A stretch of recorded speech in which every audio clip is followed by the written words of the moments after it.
I am excited to introduce you to Danielle Weil. She is a copy and marketing strategist and the creator of Launch Flow. She helps business owners build a fun, profitable, and sustainable launch engine.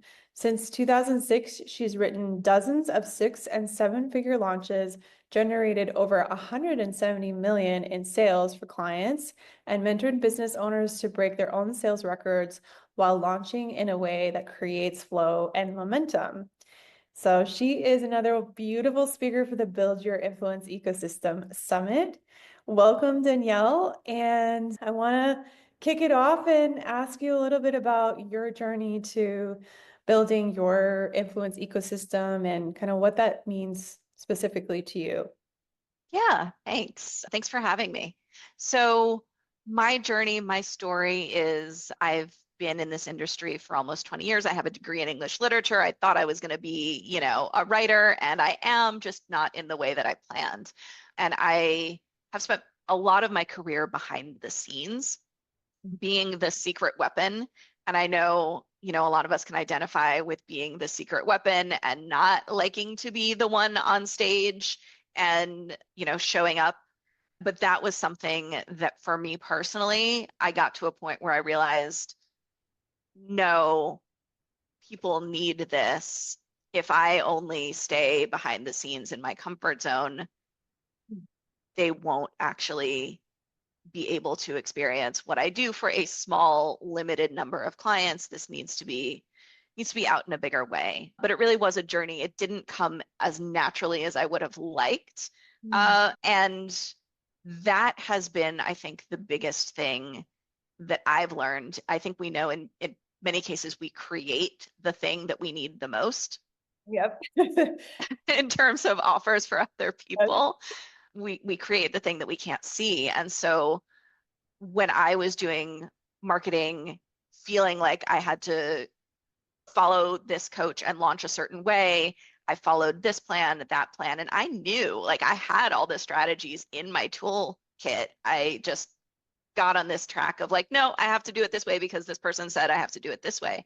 And that taught me, actually, the most important thing is, are you in flow with this tactic? Because there's a lot of things that work. There's a lot of strategies that work, and they won't work unless you are in flow with them. So that has been kind of the guiding principle that has led everything else.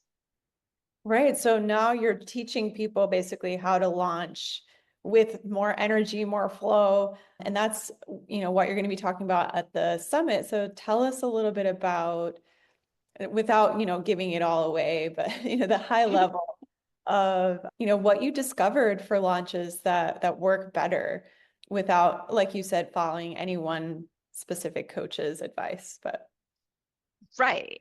And the thing about following one person's advice is that that is the thing that worked for them, but they have a business that works a certain way. They have strengths, that in their personality, they have audience that might be different from yours. And again, there's a lot of stuff that works once you understand the fundamentals. And so launch flow is about, and I have been behind the scenes of so many launches and I've seen all of it and kind of have in my brain all of these different ways of launching and what is possible. And so what I'm able to do for people is come in and ask the questions of, but what do you really want? What are your strengths? What feels in flow for you to launch? And then from that, actually go to the tactics and strategies and launch flows that are going to fit what makes sense for them. mm-hmm. Right. So So that's customized what launch flows are about. launch. Yeah, customized launch, not a follow me plan, which I really, really love that approach.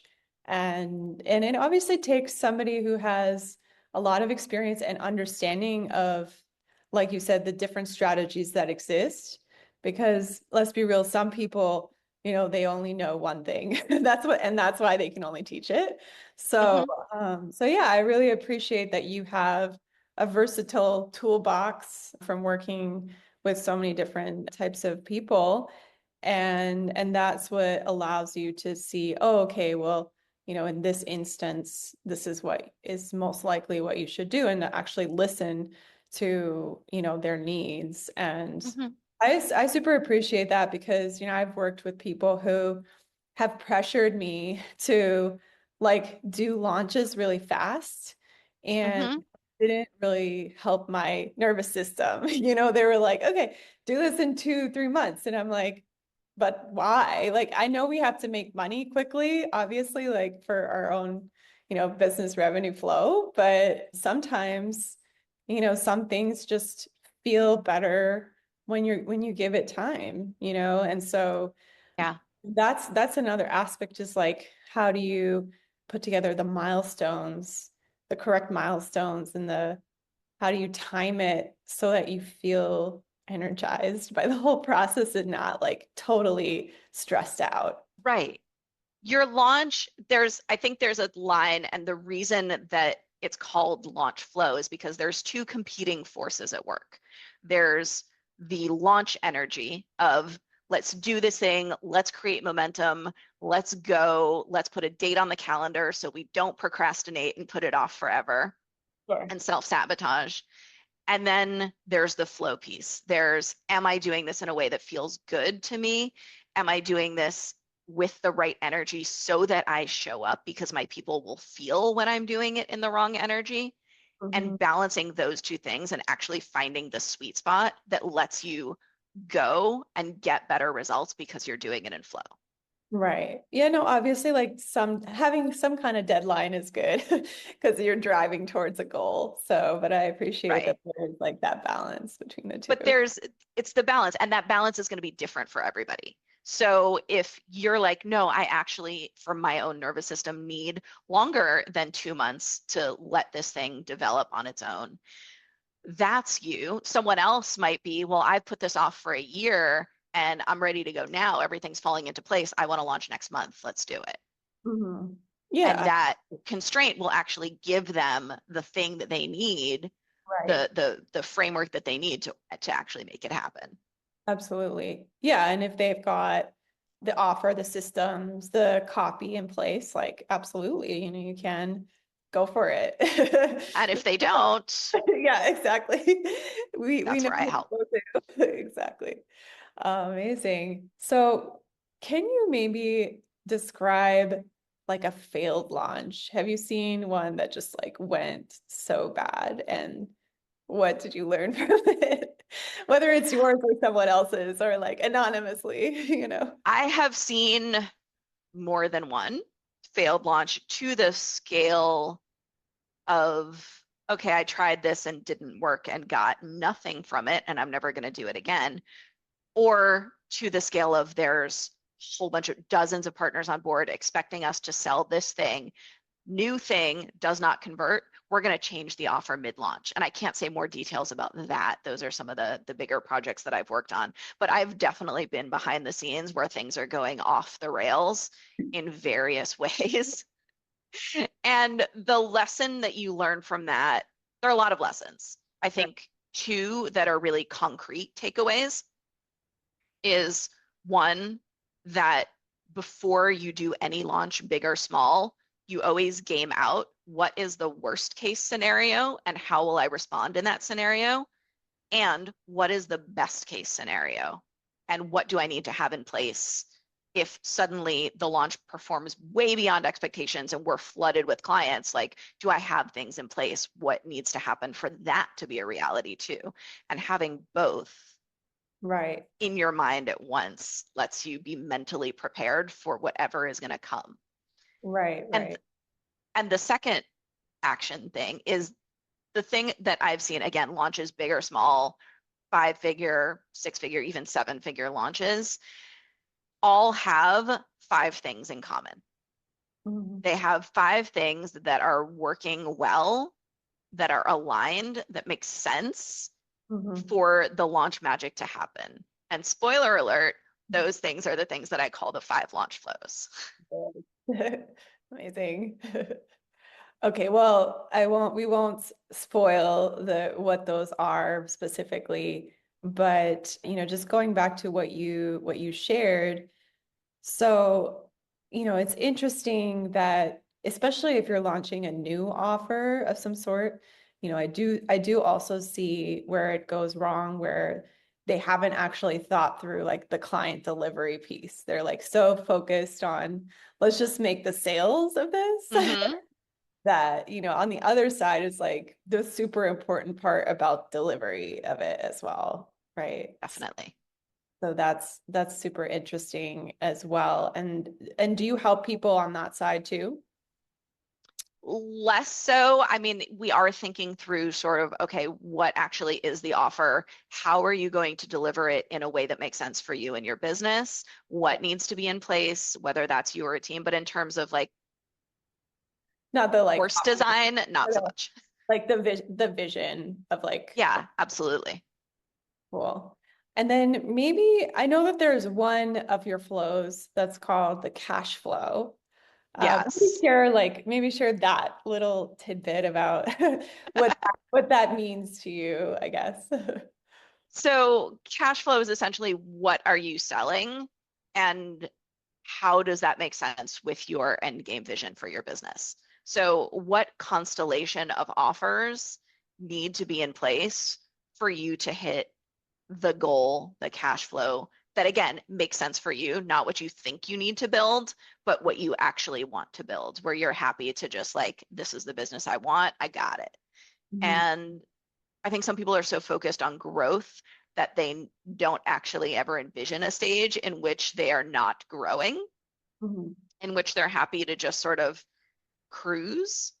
And that's okay. But as a thought experiment, what would it be mhm, if you were to maintain as opposed to grow? mhm, mhm, And when you think in that way, it's like because we're again so trained to always, well, okay, I'm always going to be growing, mhm, but to what end?